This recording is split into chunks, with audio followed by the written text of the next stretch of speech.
Hello जी, good morning. Extract of balance sheet पे already 2 video आ चुके हैं। एक क्वेश्चन और कवर करने का मन किया क्योंकि वो मैंने प्रीवियस वीडियो में टॉपिक कवर नहीं किया था। और क्वेश्चन आपको जो डिस्प्ले हो रहा है आप देख सकते हैं। और ये क्वेश्चन 100% आना ही आना है।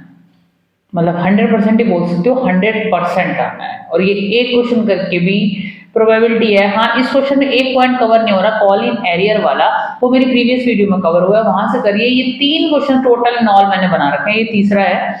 और 4 नंबर पर क्या है, और ये एमसीक्यू में भी पॉइंट आता है तो करना तो बनता है। तो चलिए जी, क्वेश्चन को स्टार्ट करते हैं। Reality limited has an authorised capital of 11,000 shares of ₹100 each.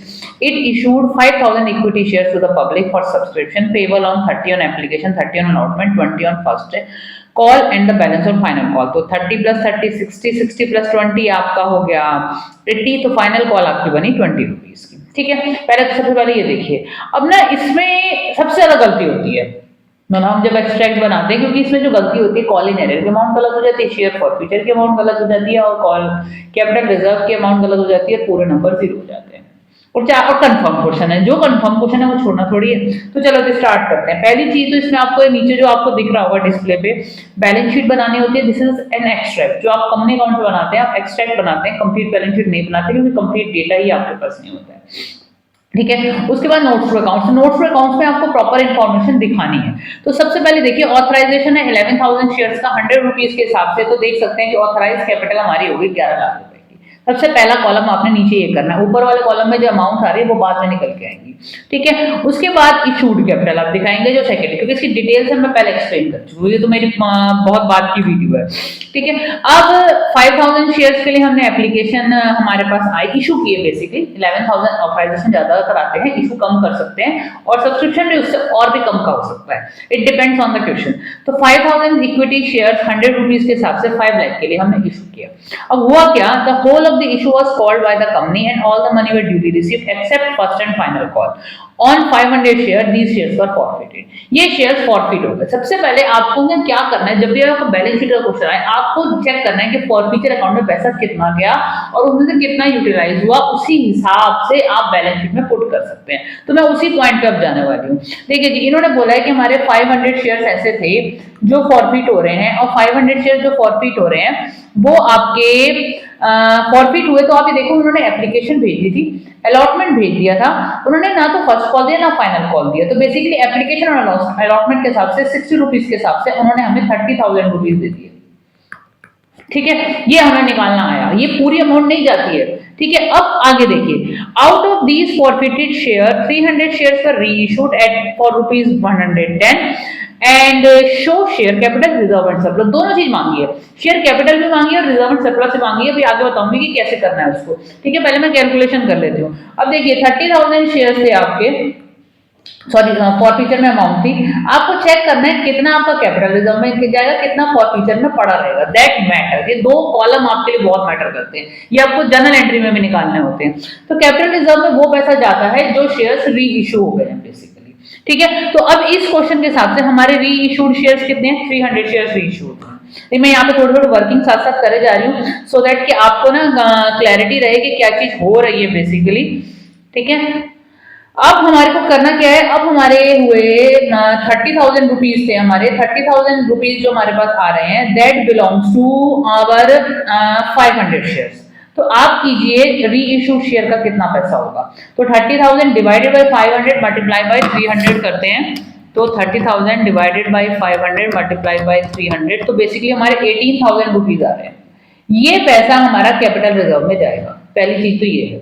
ठीक है, अब कैपिटल रिजर्व में जाने से पहले आपको चेक करना है कि री इशू के टाइम पे आपको कोई लॉस तो नहीं हो रहा। बाई चांस इस न्यूमेरिकल में कोई लॉस नहीं हो रहा, क्योंकि जब आप री इशू कर रहे हैं 110 पे कर रहे हैं तब भी आपको प्रीमियम आ रहा है। ठीक, तब भी आपको प्रीमियम आ रहा है। तो कैपिटल रिजर्व में सारा का सारा पैसा चला जाएगा।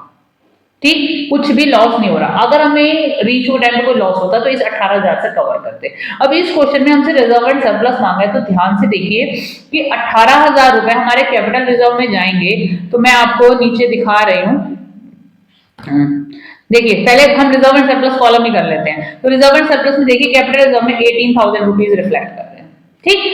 अच्छा, उसके अलावा रिजर्व एंड सरप्लस में क्या जाता है, सारे रिजर्व्स जाते हैं। अगर हमारा कोई कैपिटल रिजर्व है, ये सिक्योरिटी प्रीमियम रिजर्व है, वो भी वहीं जाएगा। अब आपको रिजर्व नहीं लिखना, सिक्योरिटी प्रीमियम में लिखना है। ये पुराना क्वेश्चन है, पिछले साल तक बुक्स में रिजर्व ही आता था।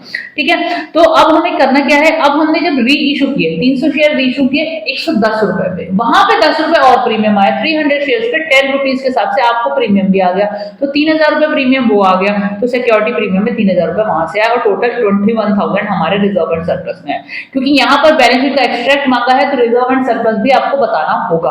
अगर आपसे कहते हैं कि सिर्फ शेयर कैपिटल हेड बताओ, तो रिजर्व एंड सरप्लस बताने की जरूरत नहीं थी। तो जो ऊपर आपको रिजर्व एंड सरप्लस में 21,000 रुपीज रिफ्लेक्ट कर रहे हैं, वो कहां से आए वो मैंने समझा दी।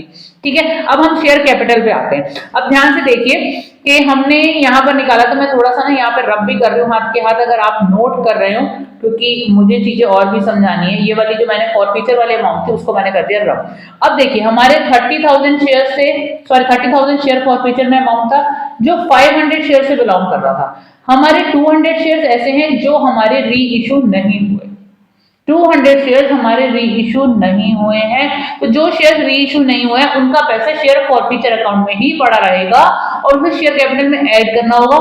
ये वाला पॉइंट मिस हो जाता है, ये बच्चे गलत ही निकालते हैं। तो निकाल लेते हैं, तो हमारे 12,000 रुपए आ रहे हैं। तो ये जो 12,000 रुपीज है, अगर आप ध्यान से देखिए, subscribe and fully paid up capital. अब यहाँ पर भी बच्चों शेयर्स नहीं निकलते हैं, ध्यान से देखो। एक और कैलकुलेशन मुझे यहाँ पे बतानी है, मैं यहाँ वर्किंग यहीं बीच में कर देती हूँ, फिर आप देखते रहिएगा। देखिए जी, हमारे थे बेसिकली 5,000 शेयर्स टोटल, जिसमें से 500 शेयर्स ऐसे थे जिन्होंने फॉरफीचर किया, उसमें से 300 शेयर्स ऐसे थे जो री इशू हो गए। तो बेसिकली मार्केट में अगर हमारे कोई शेयर लॉन्च है, तो 5,000 minus 500 4500 plus 300 4800 equity shares of 100 each has been issued in the market. तो 4,80,000 आए हमारे ये, ठीक है, क्योंकि हमारा 100 रुपीज का शेयर है। उसके बाद शेयर फॉरफीचर में जो पैसा पड़ा हुआ है वो हमें यहाँ प्लस करना होता है, क्योंकि हमारे पास जो पैसा आया हुआ है वो मैंने ऊपर निकाला 30,000, ये निकाला ना मैंने 30,000 डिवाइडेड बाय 500 इंटू 200। जो शेयर री इशू नहीं है उससे आपने किया उसको मल्टीप्लाई। ठीक है, तो आपका एड फॉरफिटेड शेयर 200 इंटू 60, 200 कैसे आया, इन्होंने 200 इंटू 60 कर दिया, मैंने उनको आपको प्रोपोर्शनेट करके सिखा दिया। आप इधर कैपिटल रिजर्व निकालोगे, कैपिटल रिजर्व निकाला आपका 18,000 रुपए आया, 30,000 रुपए शेयर फॉरफिचर में टोटल आए थे। स्टार्टिंग में मैंने बताया ना कि 30,000 रुपए आए, उसमें से 18,000 रुपए कैपिटल रिजर्व में चले गए, तो बचा हुआ पैसा शेयर फॉरफिचर में पड़ा, वो कितना है 12,000 रुपए।